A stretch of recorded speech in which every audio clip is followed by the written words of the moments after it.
Joining me now is Congressman Glenn Ivey. Congressman, thank you so much for joining me. Thanks for having me.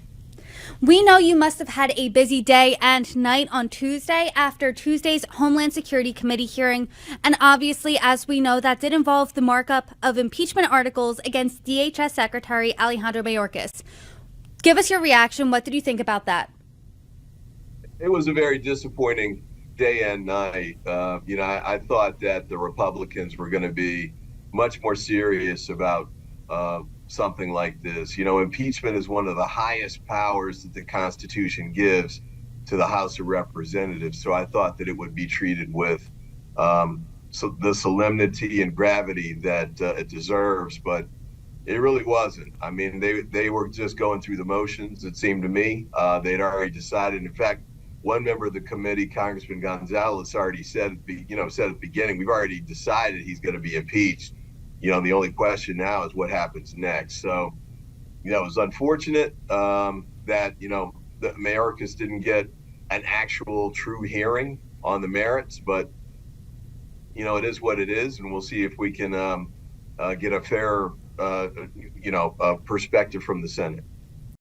One of your colleagues, Congressman Randy Weber, I was talking to him earlier today, actually. He's from Texas, a congressman from the 14th Congressional District in Texas, and he's been calling for Mayorkas' impeachment for a while. And I asked him, what are the high crimes and misdemeanors that would garner an impeachment? And he said this, that Mayorkas, quote, disrespected his duties, his oath of office, and he's, quote, had done nothing to secure the border, and he, quote, abrogated his duty per the Constitution to protect Americans. What's your response to that? Do you think there's any high crime and misdemeanor here? So Justice Kavanaugh said that, you have to give them deference. You have to allow them to make judgments in the way they execute the laws, especially in this instance, because they don't have sufficient resources, whether it's beds to keep people or, jails to hold folks before their hearings can be held, judges to hear their asylum claims.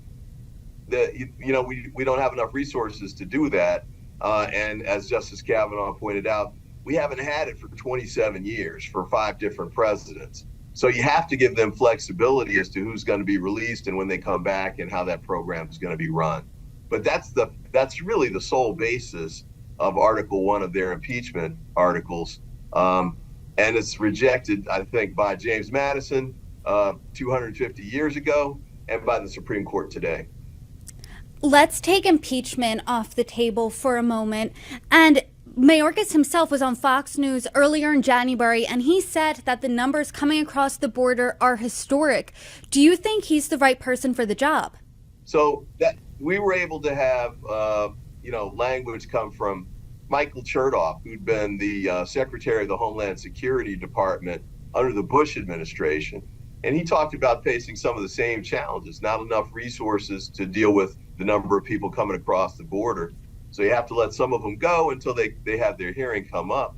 But that's why he said that the impeachment of Mayorkas made no sense. In fact, I think he called it a political stunt and said that it wouldn't do anything to address the program, the problems we're facing. You need Congress to step in, give the Secretary and the President the tools that they need to address these problems and the resources to actually, have enough places to hold, the people as they come across, enough judges to hear the cases, enough Border Patrol agents to defend the border. Even to your point, if the system is broken, the White House has said that the president has inherited a broken immigration system. Is President Biden or DHS Secretary Mayorkas responsible for the millions of people crossing our border during this administration? Well, I mean, people are clearly crossing the border during this administration. But from the standpoint of who's responsible for it, I think we got 40 years of that being in the making. I think the last major immigration bill that passed was 1986. I think it was the kind of middle of the Reagan administration.